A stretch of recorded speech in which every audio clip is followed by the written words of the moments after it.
Kira-kira kamu mau memperbaiki situasi ini? Meyakini itu, kira-kira kamu mau? Baik, hari ini kita akan membuat keyakinan kelas yang baru. Jadi kalau kemarin-kemarin itu kan hanya peraturan kelas, kamu juga tidak ingat peraturan kelas itu. Tapi untuk mulai semester berikutnya, dari sekarang kita bikin keyakinan kelas. Nah, untuk diketahui keyakinan kelas dengan peraturan kelas itu ada perbedaan. Kalau peraturan kelas itu baku ibu guru buat, tempel di dinding, kemudian kamu pakai buku. Benar tidak? Tapi yang namanya keyakinan kelas itu berbeda. Itu dibuat bersama antara kamu sebagai anak murid dengan bapak ibu guru. Kita buat bersama. Masukan terkait dengan apa yang menjadi keyakinan kelas itu datangnya dari kamu, dari kita bersama-sama. Jadi pada tahap pertama ini saya minta kamu menyampaikan kira-kira apa yang bisa menjadi peraturan di dalam kelas ini. Misalnya masuk tempat waktu, kemudian jangan ribut di dalam ruang kelas. Itu bisa dijadikan peraturan. Benar tak? Silakan. Saya minta dari yang putra mulai duluan. Apa saja? Sampaikan supaya bisa dicatat oleh Tania. Silakan. Peraturan kelas di dalam kelas, belum ke sekolah, dalam kelas.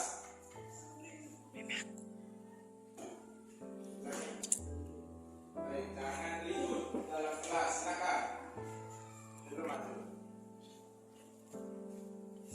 Menghargai teman yang sedang berbicara, jangan ribut. Apa lagi yang bisa dijadikan peraturan? Ada banyak. Menjaga fasilitas kelas. Ya, menjaga fasilitas kelas. Silakan. Apa lagi?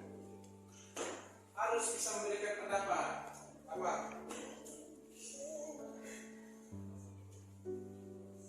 Apa lagi? Jangan saling memaki. Oke, jangan saling memaki. Apa lagi? Jangan saling memaki. Terus jangan membuang sampah sembarangan. Tadi ya sampaikan, jangan membuang sampah sembarangan. Jangan membuang sampah sembarangan. Jangan membuang sampah sembarangan. Ini tadi yang menulis habis. Jangan membuang sampah sembarangan. Siapa lagi? Menghargai teman yang sedang belajar. Apa? Menghargai teman yang sedang belajar. Menghargai teman yang sedang belajar. Apa lagi yang bisa menjadi peraturan? Saya rasa banyak sekali dalam ruangan ini. Saling menghormati antara kaum perempuan dan kaum laki-laki. Menghormati antara anak perempuan dan anak laki-laki. Bagus sekali. Apa lagi? Masuk ke dalam kelas membuka sepatu. Masuk ke dalam ruangan kelas, membuka sepatu, menanggalkan alas kaki ketika masuk ke dalam ruangan kelas. Tadi tulis. Tapi kalau menyampaikan secara langsung, silakan menuliskan yang menurut pribadi. Menurut pribadi. Tuliskan yang menurut pribadi. Apa saja yang bisa menjadi peraturan kelas?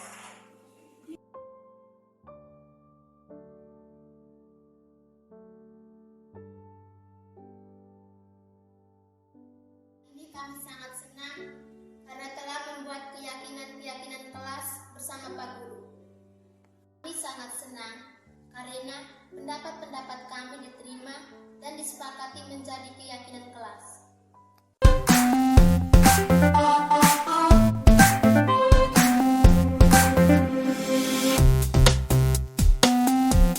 Baik, selamat pagi untuk kita semua. Yang pertama-tama saya ucapkan terima kasih kepada Mama Kepala Sekolah yang sudah memberikan saya waktu dan kesempatan.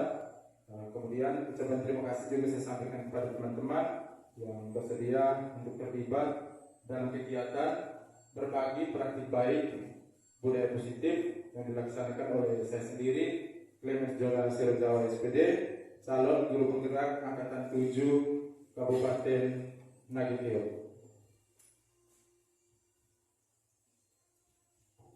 Baik teman-teman sekalian, terkait dengan berbagi praktik baik hari ini atau konsep yang saya sampaikan terkait dengan materi. Yang pertama itu adalah perubahan paradigma.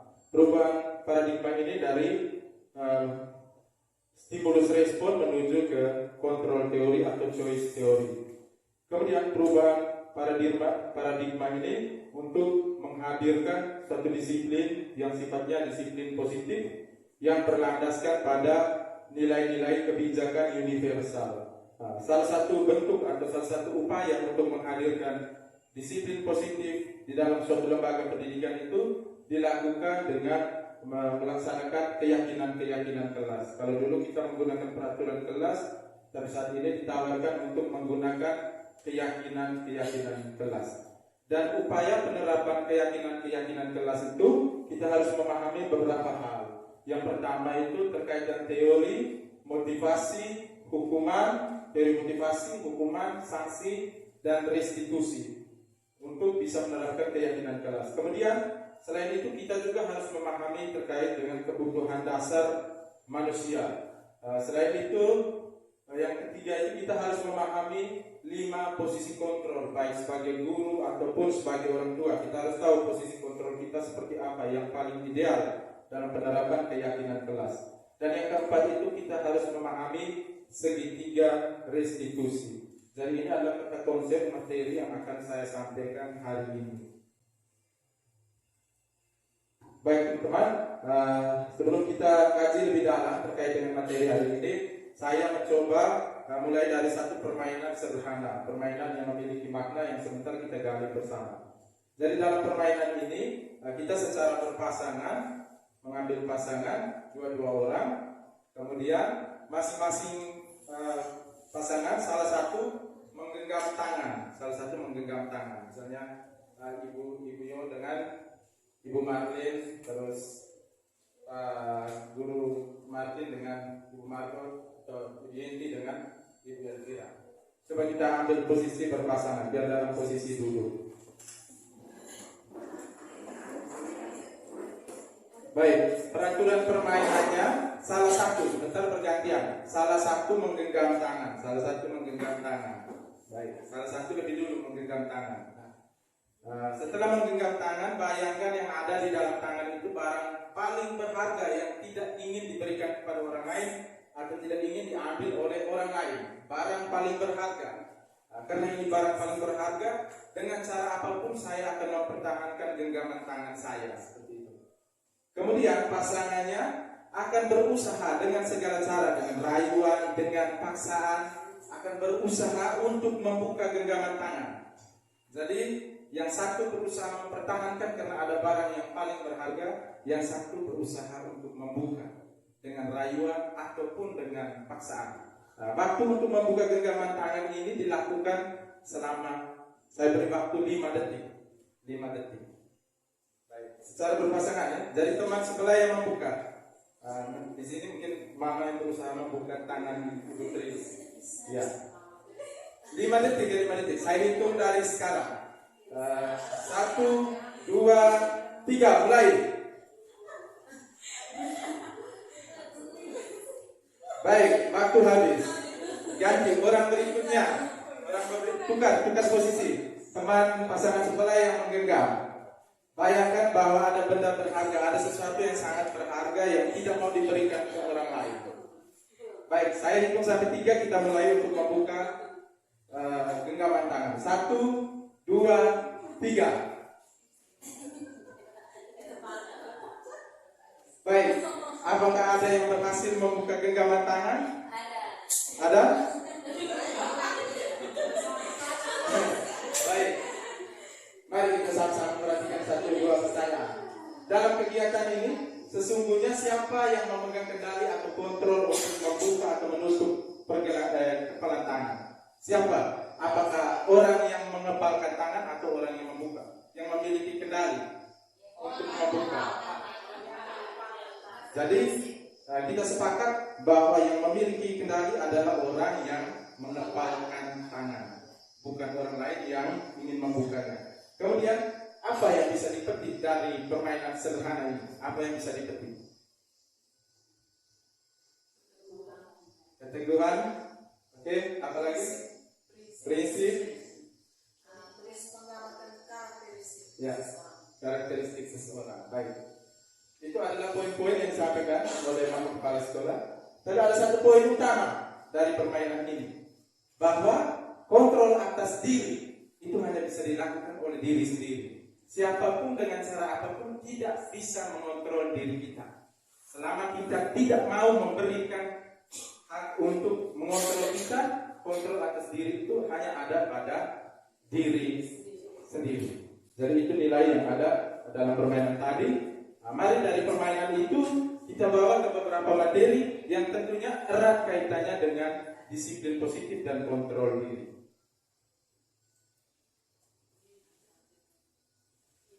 Baik teman-teman, untuk membangun budaya positif di sekolah perlu menyediakan lingkungan yang positif, aman, nyaman, agar murid-murid mampu berpikir, bertindak, dan mencipta dengan merdeka, mandiri, dan bertanggung jawab. Jadi, situasi yang diciptakan itu adalah murid mampu berpikir, bertindak, dan mencipta dengan merdeka, mandiri, bertanggung jawab. Itu berarti berdasarkan kontrol atas diri sendiri, bukan melalui paksaan baik dari orang tua atau ibu guru atau lingkungan sekitar. Nah, salah satu strategi yang perlu ditinjau ulang adalah bentuk disiplin yang dijalankan selama ini di sekolah-sekolah kita. Apakah bentuk disiplin yang dijalankan itu disiplin yang sifatnya kontrol diri sendiri, atau masih pada level paksaan atau kontrol dari luar? Itu yang diharapkan.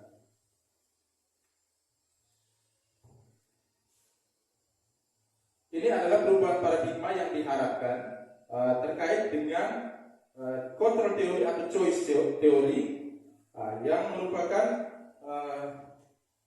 untuk meluruskan beberapa miskonsepsi tentang teori kontrol dari stimulus dan respon. Ada beberapa poin yang diluruskan. Yang pertama, ilusi guru mengontrol murid.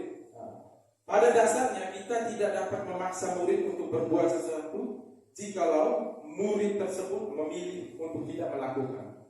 Artinya cara apapun tidak akan bisa selama dari dalam dirinya dia memilih untuk tidak melakukan atau tidak mau mengikuti apa yang kita arahkan. Jadi itu terkait dengan kontrol diri.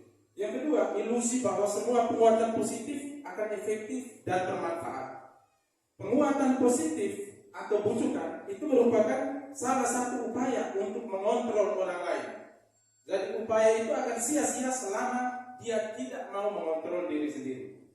Berikutnya, ilusi bahwa kritik membuat orang merasa bersalah dapat menguatkan karakter. Menggunakan kritik dan rasa bersalah untuk mengontrol murid akan menuju pada identitas yang salah. Nah, misalnya seperti ini contohnya, anak yang datang terlambat setiap hari, kemudian upaya kita terhadap anak kita lakukan dengan cara memberikan kritik secara langsung seperti ini. Kamu setiap hari datang terlambat, besok dia datang lagi, kamu setiap hari datang terlambat. Akhirnya identitas yang terbentuk dalam dirinya dia, oh saya ini tukang terlambat. Nah, itu identitas yang gagal. Yang berikutnya, ilusi bahwa orang dewasa memiliki hak untuk memaksa. Banyak orang dewasa termasuk kita berpikir bahwa kita punya hak untuk memaksa murid atau anak-anak kecil untuk melakukan hal-hal ini A, B, C, D yang dinilai bahwa itu baik, itu positif. Pada saat itu pula orang dewasa akan menyadari bahwa perilaku memaksa tidak akan efektif untuk jangka panjang. Dia mungkin akan efektif untuk jangka pendek, tapi untuk jangka panjang tidak akan efektif. Kenapa? Karena itu bukan bentuk kontrol dari diri, bukan bentuk motivasi intrinsik atau motivasi dari dalam. Nah, perilaku memaksa bahkan akan menimbulkan permusuhan. Permusuhan akan terbentuk antara orang yang dipaksa dengan orang yang memaksa. Baik teman-teman, coba kita perhatikan sama-sama. Ini adalah perbandingan antara teori stimulus respon dengan teori kontrol. Terkait dengan pandangan tentang dunia. Stimulus respon itu menganggap bahwa kebutuhan kita itu sama. Misalnya kebutuhan kita itu keteraturan. Semua orang membutuhkan keteraturan, berarti kebutuhan kita sama. Tetapi teori kontrol tidak. Dia mengatakan bahwa kebutuhan kita berbeda. Ada orang yang lebih senang bebas, ada orang yang lebih senang dan ada dalam posisi bersenang-senang seperti itu. Kemudian semua orang melihat hal yang sama. Dalam teori kontrol semua orang memiliki pandangan yang berbeda atau sudut pandang yang berbeda-beda. Kemudian kita mencoba mengubah orang yang agar berpandangan sama dengan kita. Sedangkan teori kontrol dia melihat bahwa kita berusaha memahami pandangan orang lain tentang dunia. Yang berikut, orang lain bisa mengontrol kita, itu teori stimulus dan respon. Sedangkan dalam teori kontrol bahwa hanya Anda atau hanya kita yang bisa mengontrol diri kita sendiri. Kemudian yang berikut, saya bisa mengontrol orang lain. Teori kontrol mengatakan bahwa Anda tidak akan pernah bisa mengontrol orang lain. Yang berikutnya, pemaksaan ada pada saat bujukan gagal. Tapi dalam teori kontrol lebih menekankan pada kolaborasi dan konsensus. Ada kesepakatan untuk menciptakan pilihan-pilihan baru yang sifatnya lebih merdeka. Berikutnya model berpikir menang kalah dalam penyelesaian suatu masalah. Dalam stimulus respon lebih fokus pada siapa yang benar dan siapa yang salah. Sedangkan model berpikir menang pada teori kontrol tidak melihat siapa yang benar, siapa yang salah, tapi solusi untuk korban dan pelaku, sehingga keduanya bisa kembali lagi ke dalam kelompok mereka. Atau tidak ada perpecahan, tidak ada permusuhan. Baik, tadi sudah saya sampaikan terkait dengan teori kontrol. Poinnya bahwa kontrol atas diri itu hanya bisa dilakukan oleh diri sendiri.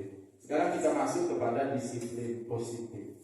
Yang kedua, disiplin positif. Nah, kata disiplin itu sering dihubungkan dengan hukuman. Identiknya disiplin kita hubungkan dengan hukuman. Padahal itu berbeda. Karena disiplin positif tidak harus memberi hukuman. Justru itu adalah salah satu alternatif terakhir dan bila perlu untuk tidak digunakan sama sekali. Itu terkait dengan hukuman. Hal ini nanti mungkin ada penjelasan lanjutan sebentar. Dalam pernyataan Ki Hajar Dewantara dia menyatakan bahwa untuk mencapai kemerdekaan atau dalam konteks pendidikan kita saat ini, untuk menciptakan murid yang merdeka, syarat utamanya adalah harus disiplin yang kuat. Untuk menciptakan murid yang merdeka, syarat utamanya harus disiplin yang kuat. Tetapi disiplin yang diharapkan di sini adalah disiplin diri, bukan disiplin yang dipengaruhi dari motivasi eksternal. Harus motivasi intrinsik. Itu berlaku untuk kita semua, baik Bapak Ibu guru maupun peserta didik. Nah, apabila belum atau tidak memiliki motivasi intrinsik atau motivasi dari dalam, maka memerlukan orang lain untuk mendisiplinkan kita atau motivasi eksternal yang berasal dari luar, bukan dari dalam diri sendiri. Tetapi dalam memberikan motivasi eksternal ada tahap-tahap atau cara-cara yang disarankan sehingga motivasi itu berdampak positif.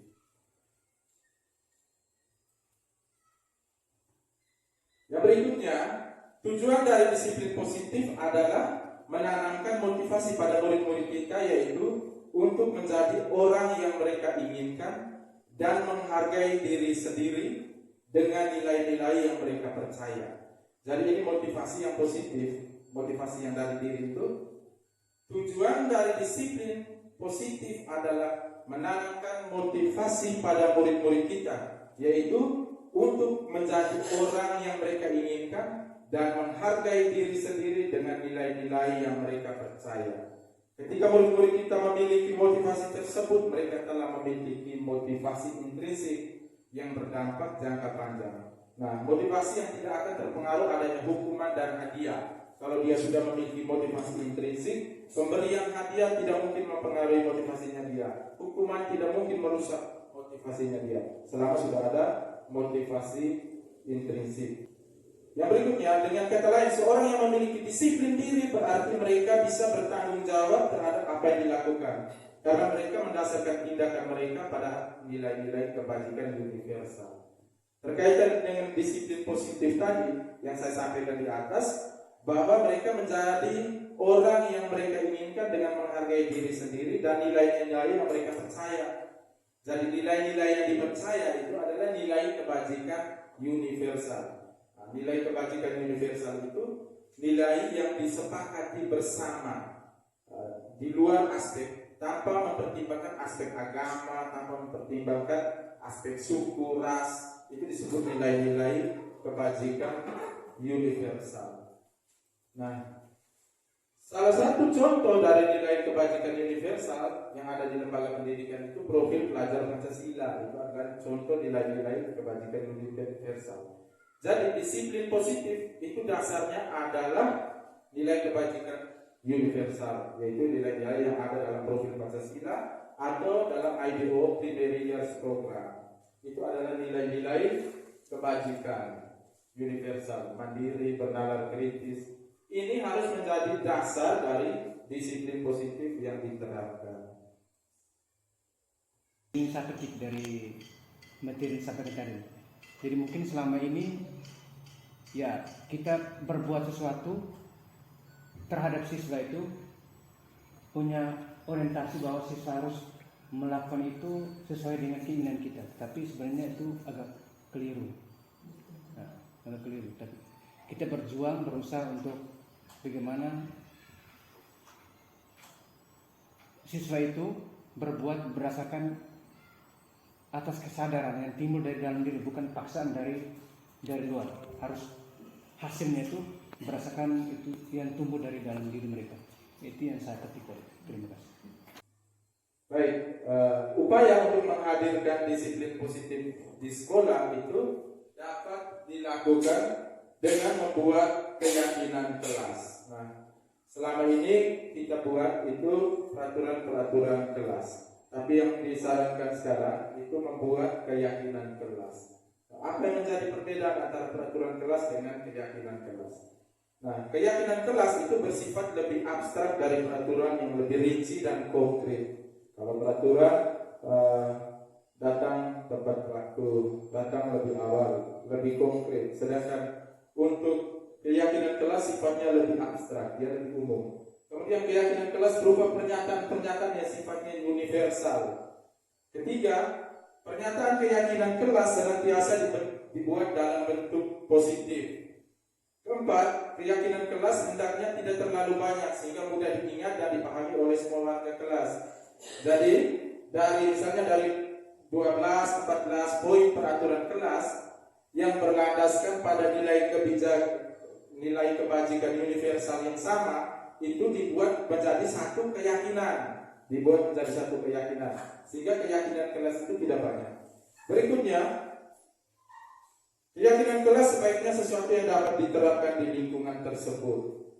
Yang berikutnya, semua warga kelas hendaknya ikut berkontribusi dalam pembuatan keyakinan kelas lewat kegiatan surat pendapat. Dalam peraturan itu Bapak Ibu guru membuat peraturannya, kemudian kita sosialisasikan kepada anak untuk menerapkan aturan yang telah dibuat. Tapi keyakinan kelas itu kita gali pendapat tentang hal-hal baik apa di dalam kelas yang harus kita lakukan. Itu dengan semua peserta didik yang ada dalam kelas. Kemudian kita mengumpulkan pendapat yang sudah disampaikan oleh semua warga kelas. Setelah itu secara seksama kita membuat keyakinan-keyakinan dengan berlandaskan nilai kebajikan universal.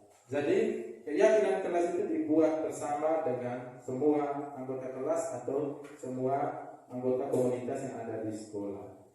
Kemudian yang terakhir, keyakinan kelas itu sifatnya kita bersedia meninjau kembali keyakinan kelas dari waktu ke waktu.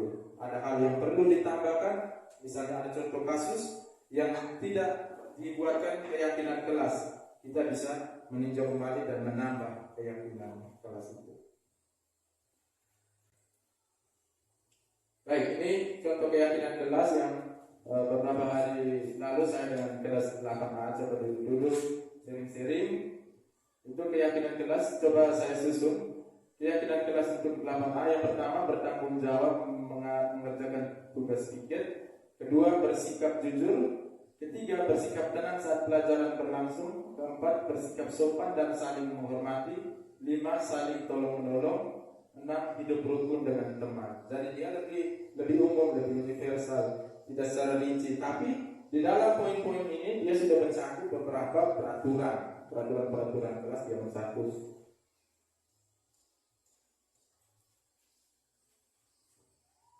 Baik, yang berikutnya kita masuk pada teori motivasi, hukum, sanksi, dan restitusi. Jadi, kalau kita sudah membuat keyakinan kelas, tentunya kita akan menerapkan keyakinan kelas.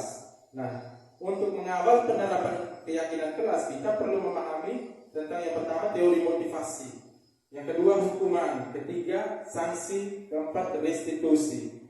Jadi dalam proses mengawal keyakinan kelas, kira-kira yang mana yang paling tepat? Apakah sanksi, apakah hukuman, apakah restitusi yang paling tepat untuk mengawal penerapan keyakinan kelas? Yang pertama terkait dengan motivasi. Jadi motivasi ini adalah dasar atau tujuan orang berperilaku. Entah dia berperilaku baik atau buruk, pasti memiliki tujuan.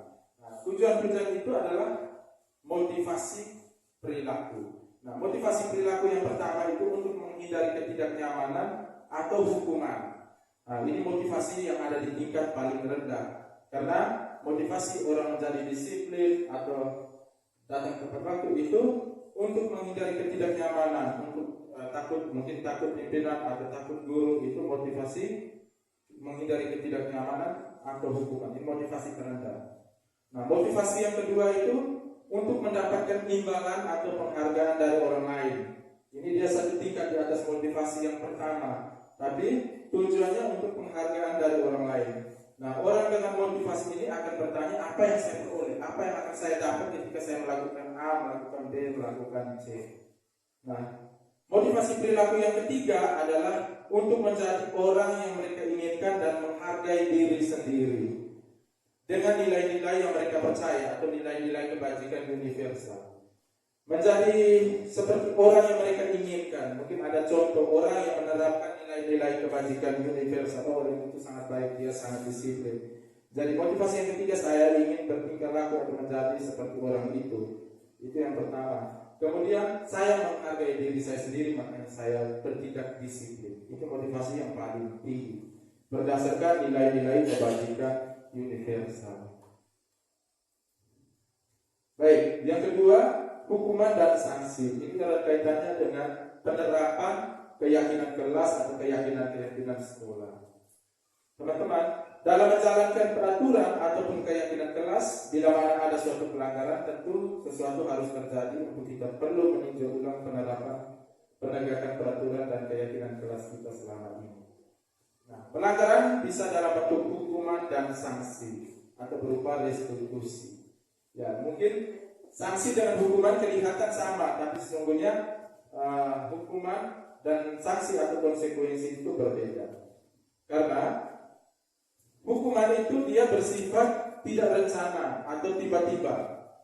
Anak atau murid tidak tahu apa yang akan terjadi dan tidak dilibatkan dalam proses pemberian hukuman. Hukuman bersifat satu arah dan pihak guru yang memberikan. Murid hanya menerima satu hukuman tanpa suatu diskusi atau pengarahan dari pihak guru, baik sebelum atau sesudah. Jadi hukuman misalnya yang kita lakukan selama ini, kita menyampaikan secara jujur. Yang kita lakukan selama ini, misalnya anak terlambat, kita langsung bilang cabut rumput. Setelah cabut rumput, masuk kelas. Nah, itu hukuman. Itu tidak bagian dari kesepakatan. Secara tiba-tiba. Atau saya les penjas, anak tidak pakai pakaian olahraga, anak-anak tidak tahu, saya lari keliling lapangan 10 kali. Itu bentuk hukuman. Selesai lari 10 kali, masuk kembali barisan tanpa ada kelanjutan. Itu namanya hukuman. Kemudian yang berikut, sanksi atau konsekuensi. Itu sudah terencana atau sudah disepakati, sudah dibahas atau disetujui oleh murid dan guru. Misalnya dalam ruang kelas, apabila kita datang terlambat, maka dikenakan sanksi ini. Sudah disepakati dalam kelas. Kemudian apabila tidak hadir sekolah 3 hari, sanksinya ini. Itu sudah disepakati. Artinya konsekuensi dari perbuatan itu sudah diketahui siswa, sudah disepakati dan sudah diketahui siswa. Tetapi konsekuensi ini masih dapat membuat rasa tidak nyaman untuk jangka waktu pendek. Kalau sanksi sudah jelas itu lebih ke arah negatif, sedangkan konsekuensi masih memberikan rasa tidak nyaman. Baik, ini memang saya gambarkan terkait tentang pendapat dari Alvin Cohen terkait dihukum oleh penghargaan. Saya menyampaikan saja ini sehingga jadi referensi kita. Saat kita berulang kali menjanjikan hadiah kepada anak-anak agar berperilaku bertanggung jawab, atau kepada seorang murid agar mempelajari sesuatu yang baru, atau kepada seorang karyawan agar melakukan pekerjaan yang berkualitas, sesungguhnya kita sedang berasumsi atau kita sedang berpandangan bahwa dia tidak mampu melakukan atau tidak mau melakukan. Itu pendapat dari Alvin Cohen. Alvin Cohen mengemukakan baik penghargaan maupun hukuman adalah cara mengontrol perilaku. Jadi penghargaan dan hukuman itu adalah upaya mengontrol perilaku seseorang yang menghancurkan potensi untuk pembelajaran yang sesungguhnya. Apakah benar seperti itu? Alasannya yang disampaikan oleh Alvin Cohen, memberikan penghargaan dalam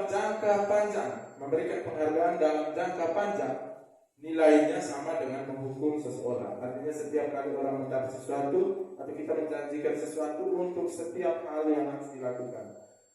Yang pertama, pengaruh jangka pendek dan jangka panjang. Penghargaan efektif jika kita menginginkan seseorang melakukan sesuatu yang kita inginkan dalam jangka waktu pendek. Yang kedua, penghargaan kenapa dianggap tidak efektif?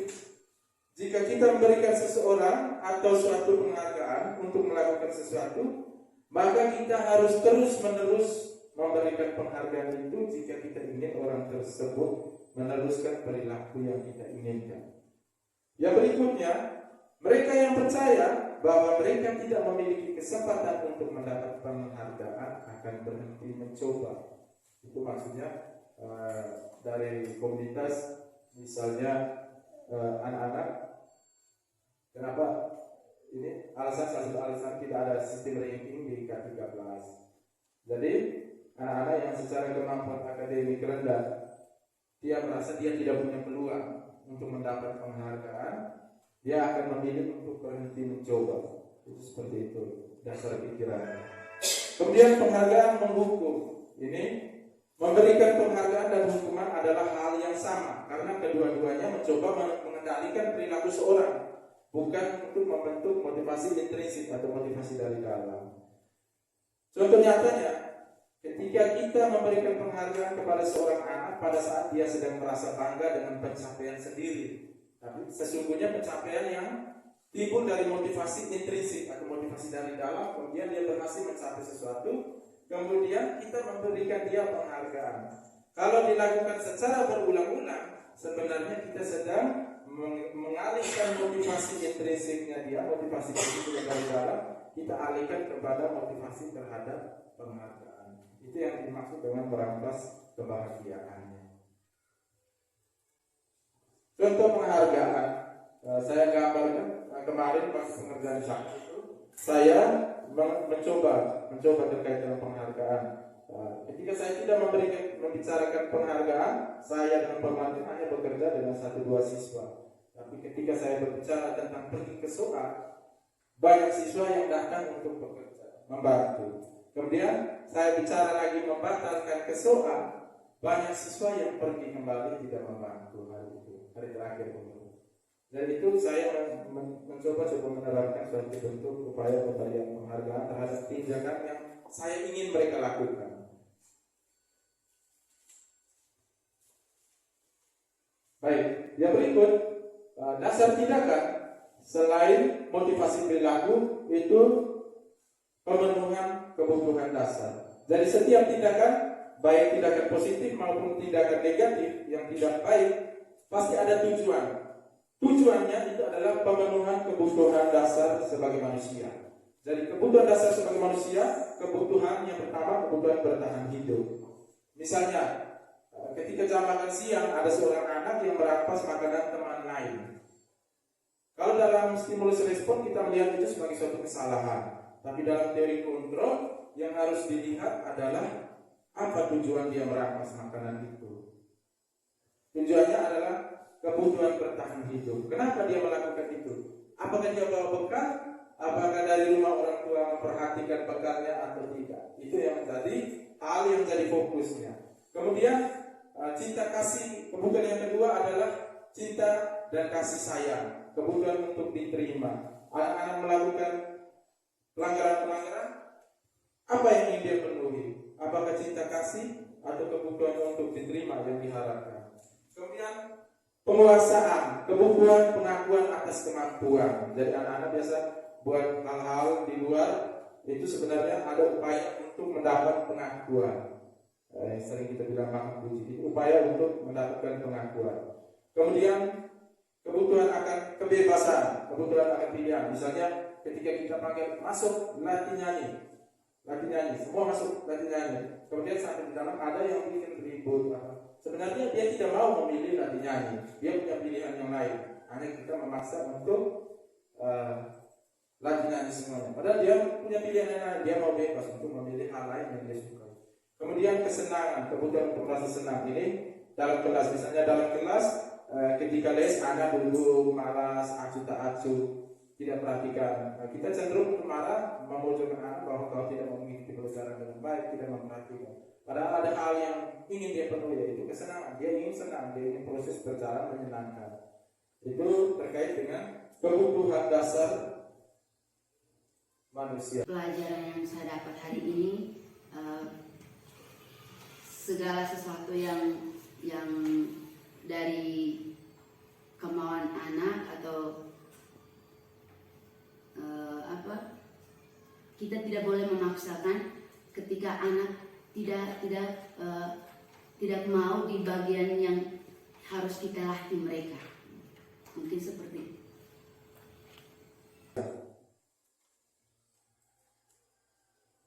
Nah, yang berikut 5 posisi kontrol. Jadi setelah kita memahami terkait dengan motivasi orang melakukan suatu tindakan, kemudian tujuan orang melakukan tindakan, kita harus bisa menempatkan diri dalam posisi kontrol yang tepat. Nah, sebagai guru dan orang tua ada 5 posisi kontrol. Posisi kontrol yang pertama itu sebagai penghukum.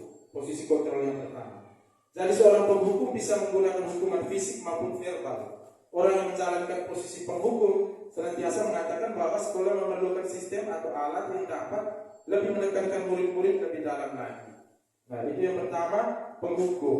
Yang kedua, pembuat merasa bersalah. Kalau yang penghukum sudah jelas dengan kita memberikan hukuman pada siswa.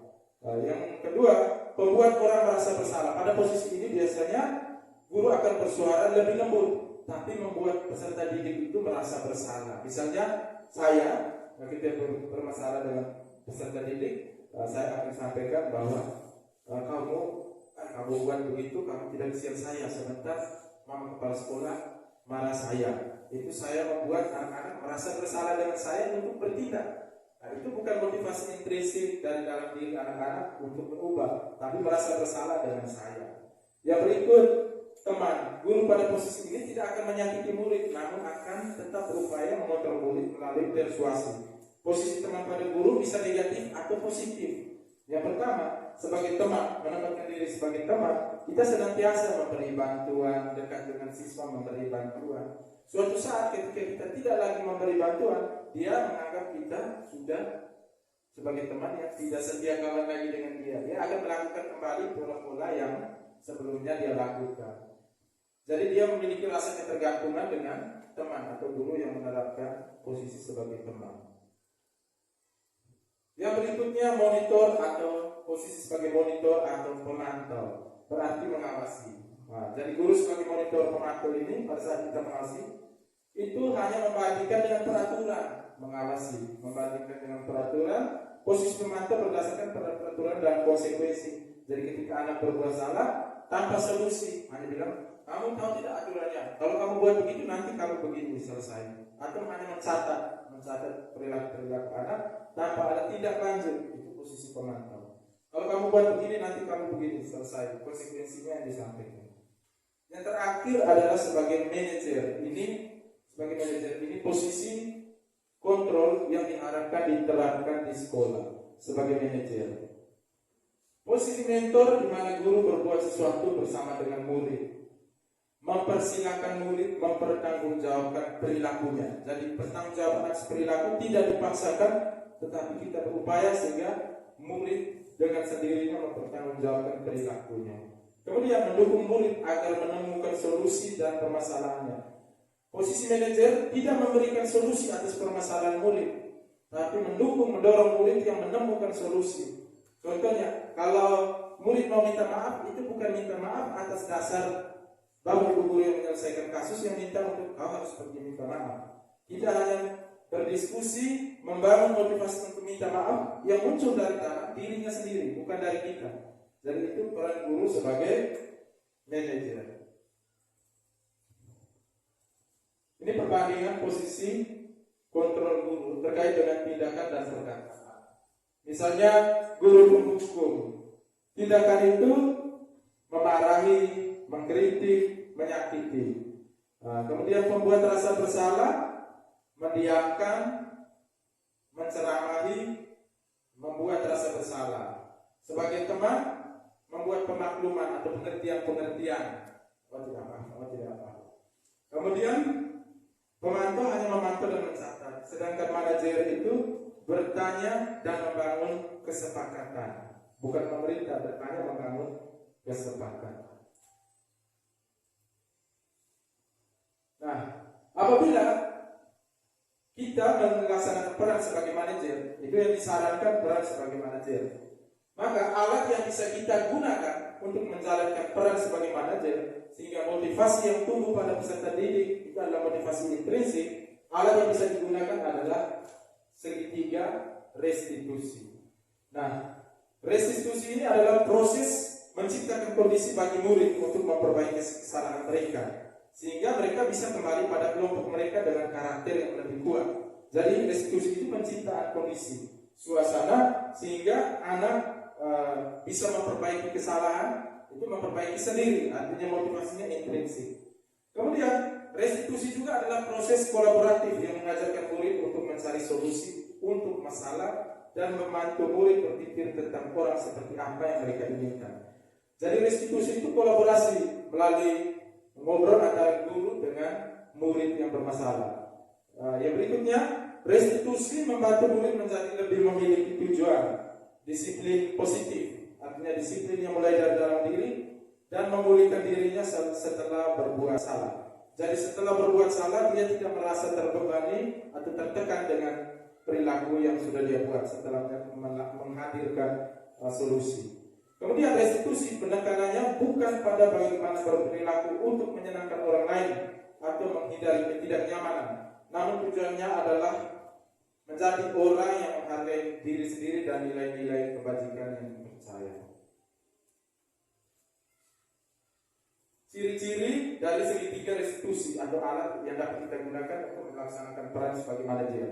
Ciri-ciri yang pertama itu, restitusi bukan untuk menebus kesalahan, tetapi untuk belajar dari kesalahan. Kedua, restitusi memperbaiki hubungan, bukan hanya menyelesaikan masalah, tapi memperbaiki hubungan. Kadang-kadang kita menyelesaikan masalah, misalnya anak yang berkelahi, menyelesaikan masalah, ayo minta maaf, tapi sesungguhnya hubungan itu tidak diperbaiki, hubungan mereka tetap saling tidak terima. Kemudian restitusi adalah tawaran, bukan paksaan. Jadi solusi yang dihadirkan itu solusi yang sifatnya tawaran. Apa yang bisa kita lakukan untuk menyelesaikan masalah ini? Apa yang kau bisa lakukan? Bukan, ayo lakukan ini untuk menyelesaikan masalah ini. Jadi dia sifatnya tawaran. Keempat, restitusi menuntun untuk melihat ke dalam diri. Restitusi itu menuntun untuk pribadi melakukan refleksi. Refleksi itu terkait dengan keyakinan-keyakinan kelas, kemudian keyakinan-keyakinan pribadi. Kemudian restitusi mencari kebutuhan dasar yang mendasari tindakan. Restitusi itu melihat alasan orang melakukan perilaku itu apa, kebutuhan apa yang ingin dia penuhi, motivasinya apa. Yang berikut, restitusi diri adalah cara yang paling baik. Restitusi fokus pada karakter, bukan pada tindakan. Restitusi sifatnya menguatkan, dan restitusi fokus pada solusi, bukan pada kesalahan. Yang terakhir, restitusi mengembalikan murid yang berbuat salah pada kelompoknya, karena restitusi dapat memperbaiki hubungan. Nah, untuk menerapkan restitusi ada 3 tahapan utama ketika kita mau menerapkan restitusi sebagai guru yang melaksanakan peran kontrol manajer. Tahapan pertama adalah menstabilkan identitas. Tahapan kedua adalah validasi tindakan yang salah. Tahapan ketiga adalah menanyakan keyakinan atau menanyakan keyakinan. Ada 3 tahapan: menstabilkan identitas, validasi tindakan yang salah, menanyakan keyakinan. Pola restitusi kalau di sini sekolah, saya yakin di bagian BK itu pasti pernah menerapkan pola restitusi. Restitusi ini, yang pertama itu adalah menstabilkan identitas. Bagian dasar dari segitiga bertujuan untuk mengubah identitas anak dan orang yang gagal karena melakukan kesalahan menjadi orang yang sukses. Nah, itu contohnya seperti ini. Jika anak sudah melakukan kesalahan, kita datang langsung, tadi mau bikin apa? Kesalahan apa yang membuat? Langsung kalau seperti itu, pertanyaan berikutnya saya yakin dia tidak akan menjawab untuk membuka diri. Atau mungkin dia akan menjawab hanya untuk menyenangkan kita, tapi untuk menjawab jujur membuka diri tidak mungkin terjadi. Oleh karena itu tahap pertama adalah menstabilkan identitas. Jadi untuk upaya menstabilkan identitas, kita dapat menggunakan pertanyaan-pertanyaan seperti ini untuk menguatkan dia. Berbuat salah itu tidak apa-apa. Tidak ada manusia yang sempurna. Saya juga pernah melakukan kesalahan seperti itu. Kita bisa menyelesaikan ini. Bapak tidak tertarik mencari siapa yang salah, tapi ingin mencari solusi dari permasalahan ini. Kamu berhak merasa begitu. Jadi dengan pernyataan dan pertanyaan seperti ini memungkinkan dia untuk merasa nyaman untuk lanjut ke tahapan berikutnya, di mana validasi tindakan, sehingga dia akan berbicara lebih jujur di tahap berikutnya. Tapi kalau di tahap awal menstabilkan identitas, kita menerapkan cara yang salah, kita langsung masuk dengan hukuman, bicara sanksi, otomatis untuk menggali dasar yang melakukan tindakan itu tidak akan berhasil. Kenapa? Karena dia akan menjawab sesuatu hanya untuk menyenangkan kita. Tapi kita berhasil menstabilkan identitas, maka pertanyaan lanjutan akan dijawab dengan jujur. Saat memasuki tahap kedua, validasi tindakan yang salah. Setiap tindakan kita dilakukan pasti memiliki tujuan yang harus digali. Entah itu perilaku negatif, yang harus digali itu adalah dasar atau tujuan dia melakukan itu sebelum kita membuat penyelesaian masalah. Nah, kalimat-kalimat yang dikatakan dalam validasi tindakan, misalnya, padahal kamu bisa melakukan hal yang lebih buruk dari ini. Misalnya, ketika dua orang teman berkelahi, kemudian selesai berkelahi, kita menggali kenapa dia berkelahi. Oh, dia maki bapaknya saya, contoh, dia maki bapaknya saya. Kita validasi tindakannya, kita bisa mengatakan, padahal kamu bisa melakukan hal yang lebih buruk, karena itu terkait orang tua kandung, tapi bersyukur kamu hanya mendorong dia atau hanya seperti ini. Itu validasi awal. Kemudian dilanjutkan dengan kamu pasti punya alasan mengapa hal itu kamu lakukan. Anak akan membuka diri untuk menyampaikan alasan-alasan, atau di situ kita bisa menemukan tujuan dia berperilaku, kita temukan. Kamu pasti punya alasan mengapa lakukan hal itu. Kemudian yang berikutnya, setelah saya melakukan hal itu karena dia maki bapak saya merasa harga diri bapak saya seperti ini. Nah, kita bisa menguatkan dia. Kamu bangga pada dirimu sendiri karena kamu telah melindungi sesuatu yang penting buat kamu. Nah, dengan cara-cara seperti itu semakin membuat anak mau membuka diri menyampaikan segala sesuatu. Kemudian yang terakhir, kamu boleh mempertahankan sikap itu, tapi kamu harus menambahkan sikap yang baru. Sikap yang baru ini yang kita bawa dia kepada kebajikan universal atau keyakinan kelas yang dilanggar. Misalnya poinnya yang tadi berkelahi itu, keyakinan kelas itu yang dilanggar. Terakhir baru kita antar dia ke situ sehingga masuk pada sesi ketiga, yaitu menanyakan keyakinan. Teori kontrol menyatakan bahwa kita pada dasarnya termotivasi secara internal ketika identitas sukses telah tercapai. Kemudian tingkah laku yang salah telah divalidasi. Jadi kita akan berbicara aturan ketika tahap 1 dan 2 itu sudah berhasil. Ketika kita berhasil menstabilkan identitas, membuat dia merasa nyaman, untuk kita gali informasi melalui validasi tindakan. Setelah tahap kedua itu berhasil, baru kita bicara aturan. Jadi aturan bukan kita bicara dari awal, aturan mana yang dilanggar tidak langsung kita bicara dari awal. Jadi itu ada di tahap ketiga. Itu dapat dilakukan dengan pertanyaan sederhana. Apa yang kita percaya sebagai keyakinan kelas atau keluarga? Apa yang kamu percaya tentang keyakinan kelas kita selama ini? Kemudian, apa nilai-nilai umum yang telah kita sepakati selama ini? Yang ketiga, apa bayangan kita tentang kelas yang ideal? Kamu mau jadi orang yang seperti apa? Itu ada di tahap ketiga. Setelah 2 tahap pertama itu sukses atau berhasil. Baik, teman-teman.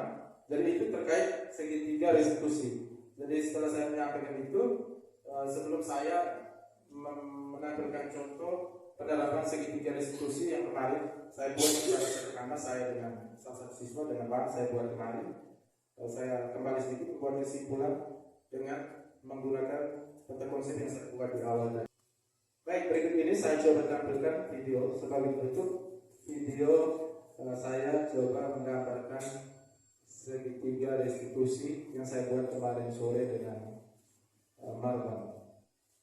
Saya buat secara sederhana supaya bisa ditampilkan hari ini. Memang terlihat agak sulit-sulit untuk karakter anak-anak kita, tapi ada baiknya kita secara kolektif melakukan secara konsisten, secara berkesinambungan.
Itu contoh sederhana restitusi yang saya buat kemarin sore.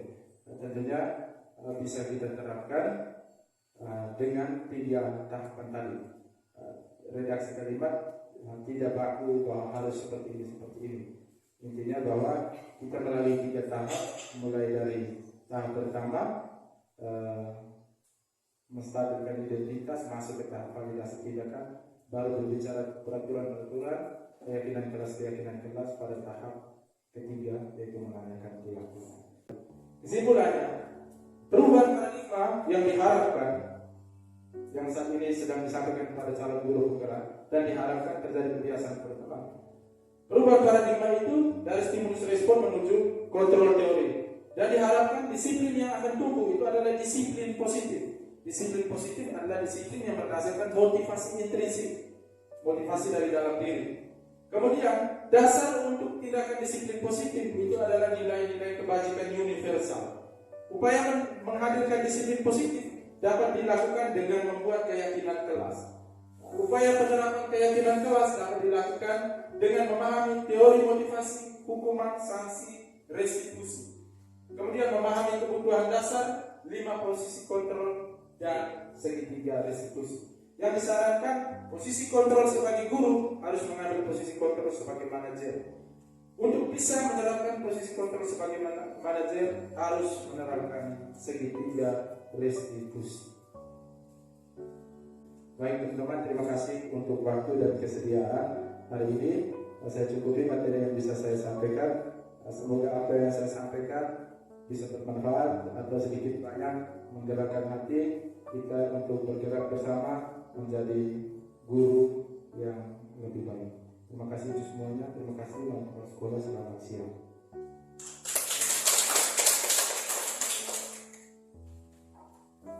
Refleksi, saya yakin konsep yang kita bangun, terus suasana belajar yang kita inginkan pasti suatu saat akan membuat cita-cita atau keinginan-keinginan kita itu menjadi sesuatu yang sangat luar biasa. Mungkin Om Kletus bisa. Terima kasih banyak. Yang pertama saya sampaikan terima kasih kepada kalian sebagai calon guru penggerak angkatan 8. Jadi melalui materi yang diberikan itu, ya seperti yang disampaikan oleh Non Ketus tadi, suatu hal yang positif untuk kita semua. Jadi segala macam kegiatan perilaku yang dilakukan oleh seorang pendidik itu tentunya saja itu bermuara pada kegiatan refleksi kita. Setelah kita melakukan itu, tentu saja setelah itu kita melihat kembali apakah yang saya buat itu punya dampak baik bagi siswa dan juga bagi diri saya atau tidak. Itu yang saya petik. Terima kasih. Pak Mahfud. Terima kasih.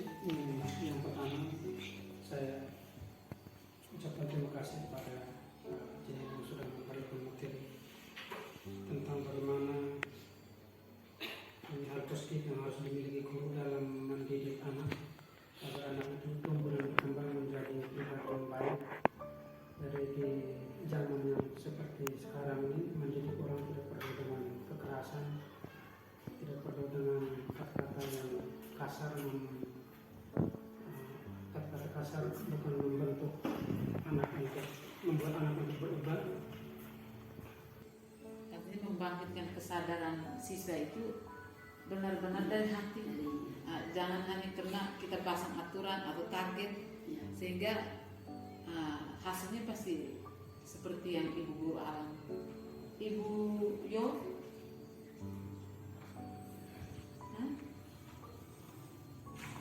Baik, terima kasih.